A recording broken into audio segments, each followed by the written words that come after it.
I think you brought a banana with you here. I brought a couple other boards here. Two of these were already on the bench. We added one to it. This is a two-common board, and you can see how crooked it is when I set another board alongside of it. There's quite a bit of bow in that board. What happens with this board is the reason it has become a two-common board are a few different things. Is there are knots on the poorer face, but also the amount of bow there starts to limit the size of clear cutting units we get out of here. So again, a board that's about a 4.5 inch wide board with a bow that large, you have to take equal loss on both edges. So I'm buying a 5-inch wide board, but at the end of the day, in actual use, I'm only going to get a 3.5 inch wide board out of it or something. Yep.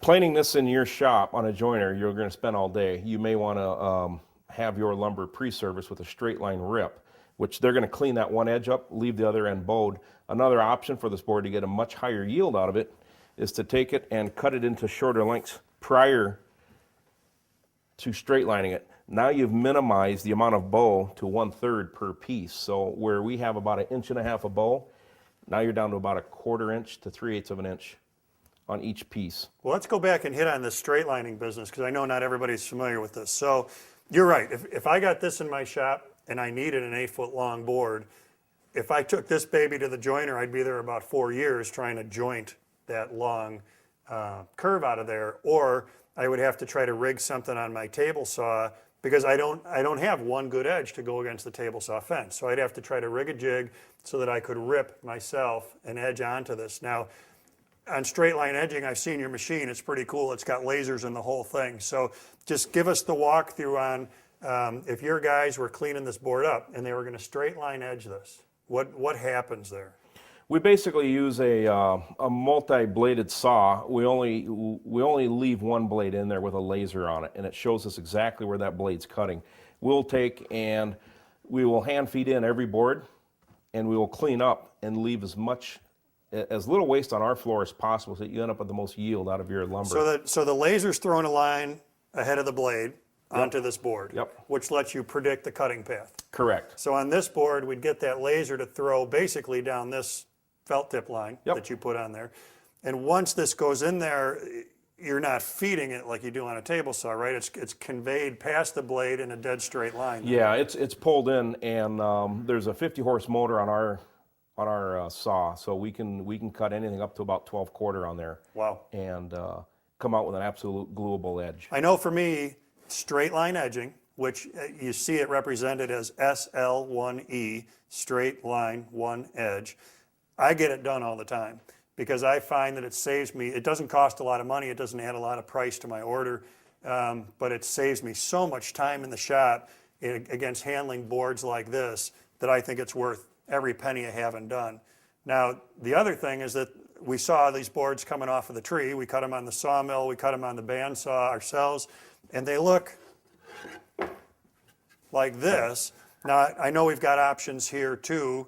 And we've got a board here as an example. Let's start with the hit or miss option on the back of this board. Yeah, here's an example of what you would see when it comes in rough. This board has been through our double-sided planer, and what we do typically when we sell or even do additional machining to lumber or make moldings out of it is we'll take our rough stock, which would look like that piece there, and we'll put it through a planer to get it to consistent thickness. We typically we'll shoot for a 1/16 under nominal dimension. So if somebody's buying some 4/4 lumber, we will hit and miss it to 15/16. Not every side is going to be cleaned up though. So here you can see this is a fairly rough sided board. All we've done is taken off the high spots along this board.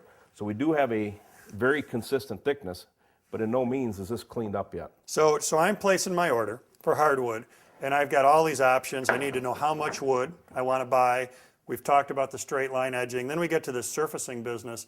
So maybe I own a planer, but the benefit of me paying you a little bit of money to do this hit or miss is that realistically when the stuff comes from the sawmill, what do you think is the variation from board to board in sawmill logs?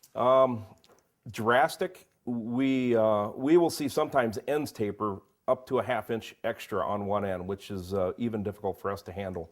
Very typical is 1/8 to 1/4 on Okay. varying thickness board to board. So if I don't have it hit or missed, I get this pile of stuff in my shop that goes from 4/4 to 5/4.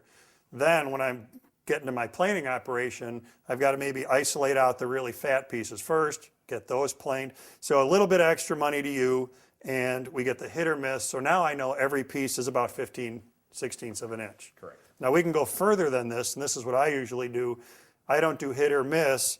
My stuff comes in like this, which is S2S. So give us, we're a couple steps further down the path here, right?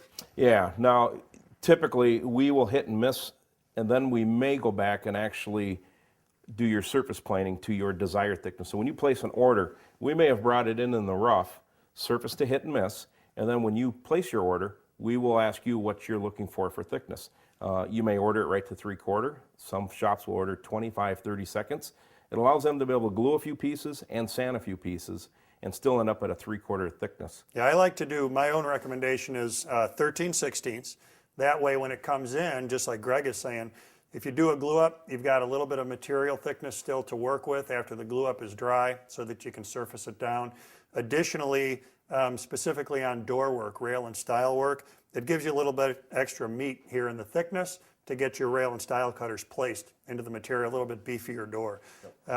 So S2S is different from hit or miss. And S2S, you're going to ask them S2S to what? So you're going to ask the buyer to specify S2S to 13/16, 25, 30 seconds, ½ inch. If that's what they need, you can take it down to whatever they want. Correct. And the reason we like doing this in 2 steps, our surfacer will take a 1-inch thick board, a 4/4 board in the rough, and take it right to this.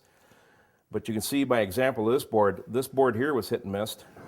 One side came out perfectly smooth. The other side came out perfectly rough.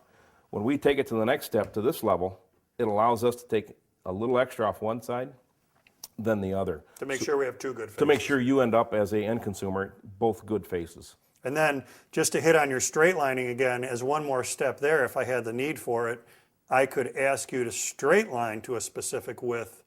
I could do SL2E, I could straight line 2 edges, and I could get that lumber taken right down to a specific width. Correct. Also. Yep, and we can rip one board at a time to a certain width, or we can set up what's called a gang rip, where we could take boards and rip everything to 1.5 inch, 1 5/8, 2 inch. And basically, it takes the same amount of time for us to rip a board into 6 little pieces as one straight line, because we just add additional blades there. Okay, so now our viewers want to know where to buy hardwood. So what's your recommendation? How do people find a good hardwood supplier in their area? You know, every area is going to be a little different. You can, if you try and do a search on a lumber yard, you're going to end up with more your retail box stores, your hardware stores, your major lumber yard centers. You're going to want to try and research a hardwood supplier of some kind. So the line in the sand is lumber yard versus hardwood supplier. Yeah, start there and do an internet search. Find somebody. If you end up coming up with a mill that's manufacturing lumber, they may not want to deal with a hobbyist or end consumer, but they may be able to point you to somebody nearby that they distribute their products to. That So can help make a you. phone call before you drive up. Yeah, make a phone call, make a few phone calls, and you'll be able to find somebody or partner up with somebody to acquire some lumber. Now, Greg, when I place my hardwood order, am I going to pay as much for a board foot or two as I am for a big 200 or 300 board foot order? Yeah, definitely you're going to pay less for the larger order. So if you're going to go in and just simply order a board or two, it's going to cost you a little bit more than buying a full pack, half pack, or quarter pack of lumber. So one of my advice points that I give to woodworkers all the time is it's real smart to co-op with other woodworkers on your hardwood purchases, because there is a significant price difference between a couple board feet and 100 or 200 board feet. So everybody get together, agree on a species, buy that, go to somebody's shop, divvy it up, and you're going to save a lot of money and get good quality stuff too. Yeah, definitely. And the upper grade woods are available at all distribution points, manufacturers. When you get into some of the lower grade product, you may have a little harder time finding that, but definitely ask, because you may find some very good quality lumber at a very cheap price. I think a great lesson out of this is number one common, great value, very, very useful, especially for cabinet, furniture work. Admittedly, there are applications where you need big, long, clear pieces, but in all honesty, most woodworking just doesn't demand that kind of stuff. So, boy, you can save a lot of money working around the defects in number one common. Well, Greg, this has been great information. We've kind of seen it all here. We cut a log on the sawmill, we cut a log on the bandsaw, air drying, kiln drying. You got any final advice for us here, for our viewers on lumber, grading, years of experience in the business? Tell us what you know. It's we see a lot of beautiful wood come through our facility every day. Low grade, we're surprised at what you get in every pack of wood. Upper grade, there's certainly expectations made on every board that it come through our facility, but finds like this, it's neat to see such good quality product come through on what's perceived to be a lower grade lumber. The quality in that lumber and that board is no worse off than any other board that you'll ever buy as your very best board. So it's a matter of how you use it, how you buy it, and how you trim around your couple of defects. Well, hopefully we gave you some information here you could use. So now, instead of just a run-of-the-mill woodworker, you know a little bit more. You're going to be an educated consumer. Save some dough on your wood. Happy woodworking.